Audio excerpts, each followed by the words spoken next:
Dans le monde de l'horreur, il y a des monstres qu'on nous montre. Et puis il y a ceux qu'on devine, cachés au plus profond de nous.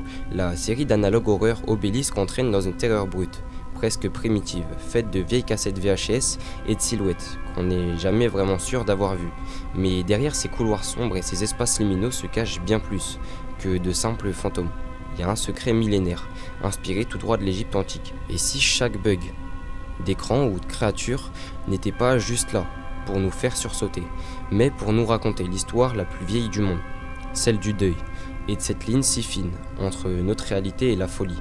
Aujourd'hui, on va déchiffrer l'ensemble des hiéroglyphes cachés dans Obélisque pour nous révéler le message terrifiant et tragique qu'il renferme. Attention, cette analyse contient évidemment des spoilers majeurs sur toute la série. Mais avant de commencer la vidéo, faut qu'on parle d'un truc. À première vue, Obélisque a tout du classique de l'analogue horreur, créé par un artiste connu sous le nom de Lizardman. Désolé si j'ai écorché le pseudo, j'ai pas très bien compris. La série se présente comme une collection de vidéos trouvées filmées avec une vieille caméra qui documente des rencontres avec des entités étranges. L'ambiance est volontairement dégradée, l'image grésille, le son est saturé et les créatures sont souvent à la limite du visible.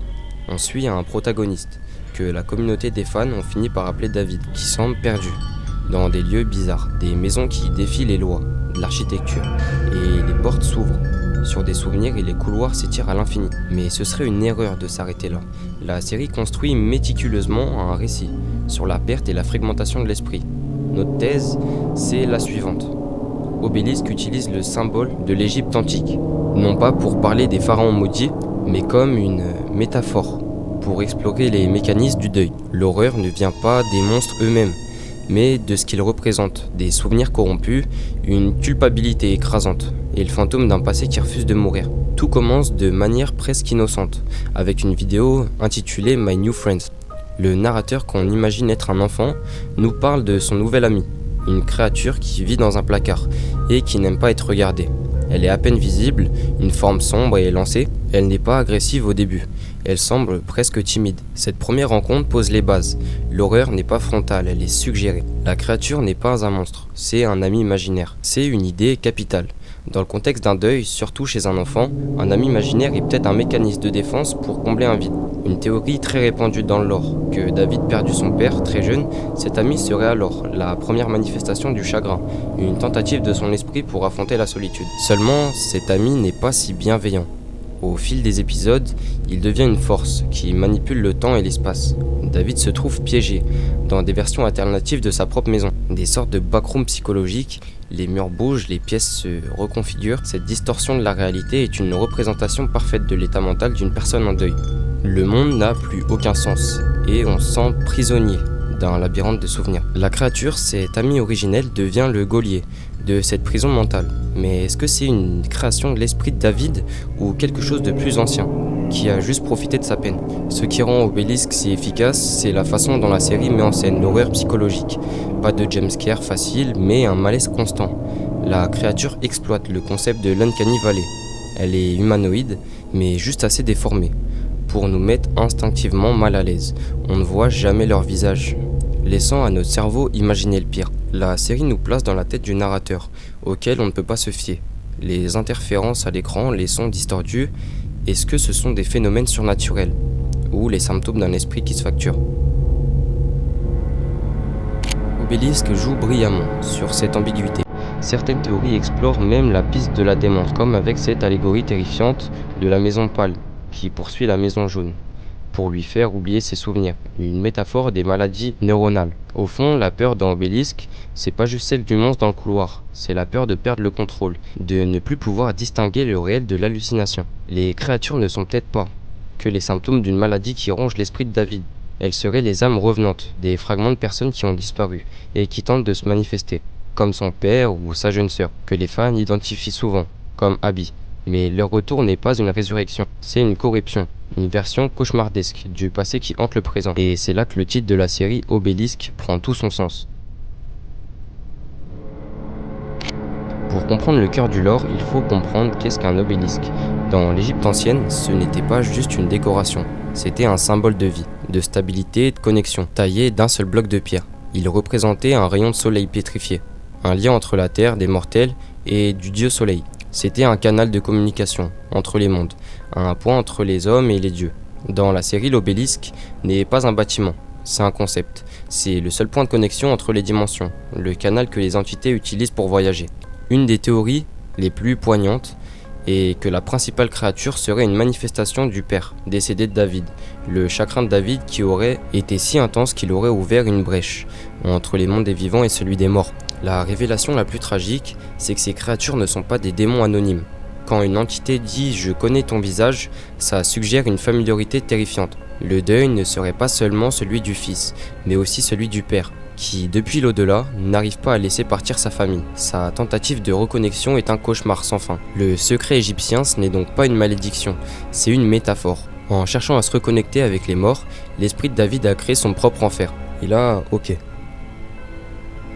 Pour comprendre Obélisque, il faut arrêter de regarder les créatures comme des simples monstres. Parce que dans cette série, elles ne fonctionnent pas comme des prédateurs classiques. Elles ne surgissent pas toujours, elles ne courent pas, et elles ne semblent presque, même pas toujours hostiles. Elles apparaissent dans un fond de couloir. Elles restent immobiles, elles observent, elles attendent, comme si elles ne savaient pas exactement ce qu'elles étaient. Et si les créatures d'Obélisque n'étaient même pas des fantômes complets, mais des âmes fragmentées? Dans l'Égypte antique, l'âme n'est pas seulement vue comme un bloc unique. Elle pouvait être comprise en plusieurs parties, le Ka et le Ba, le nom, l'ombre et le cœur. L'entité, après la mort, les rites, avaient justement pour but de préserver, guider et réunir ces éléments, pour permettre au défunt de continuer son passage. Mais dans Obélisque, ce passage semble raté. Les morts ne reviennent pas entiers, ils reviennent en morceaux. Une silhouette sans visage, une voix sans corps, une présence sans nom, un souvenir sans forme stable. Et c'est là qu'on comprend que les créatures deviennent plus tragiques. Elles ne sont pas seulement humanoïdes, elles sont humaines, mais incomplètes. C'est exactement ce qui provoque ce sentiment appelé la vallée de l'étrange. Notre cerveau reconnaît quelque chose, un corps, une posture, une présence, peut-être même une intention. Mais il manque trop d'éléments pour que ça devienne vraiment humain. Alors on bloque. Et peut-être que David bloque pour la même raison. Il sait que ces choses lui sont familières, mais il ne sait pas les reconnaître. Le cas le plus troublant, c'est Abby.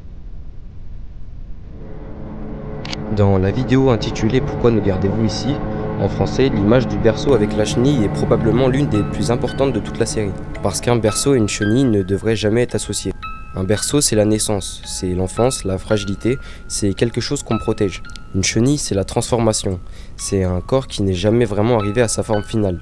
Mais une chenille dans un berceau, c'est donc dire quelque chose de très précis.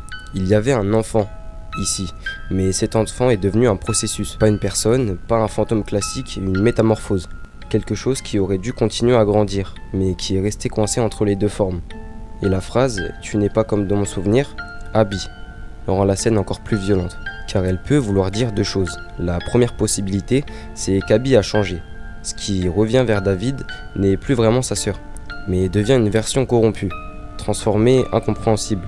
Mais la deuxième possibilité reste encore plus triste. Abby n'a pas changé. C'est le souvenir de David qui est en train de pourrir. Peut-être qu'il ne se rappelle plus exactement de son visage.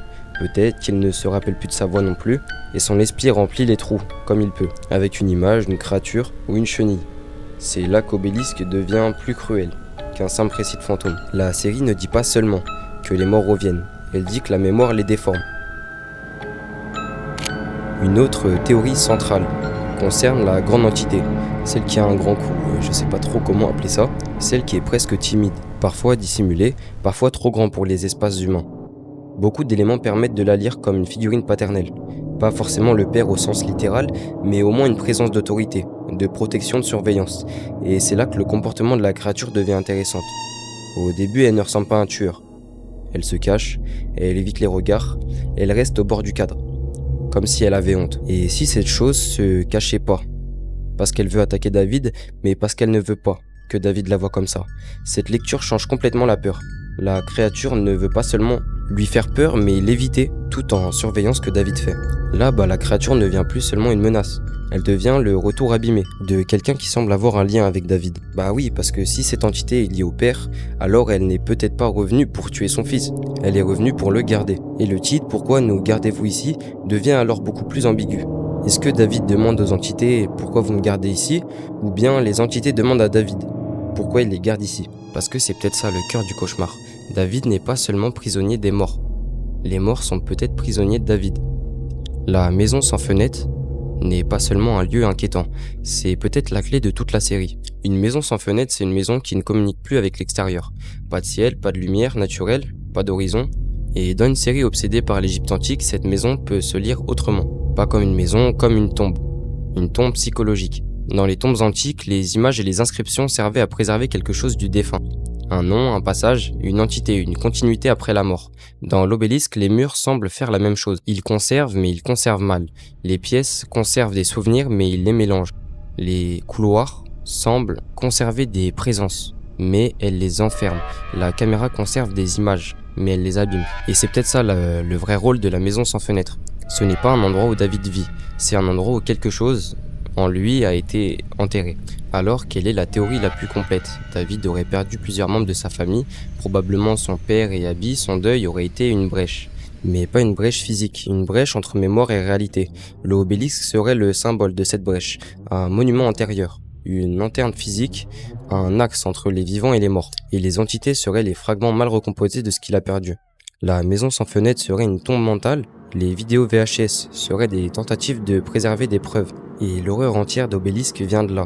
David ne fuit pas les monstres, il fuit la possibilité que ces monstres soient encore ce qu'il aime. Et c'est pour ça qu'Obélisque est aussi dérangeant. Parce que la série ne demande pas simplement « et si les morts revenaient ?» Elle demande quelque chose de pire. Si les morts revenaient tellement abîmés que tu ne pourrais plus les reconnaître. Et encore pire, et si c'était toi qui les empêchais de partir ?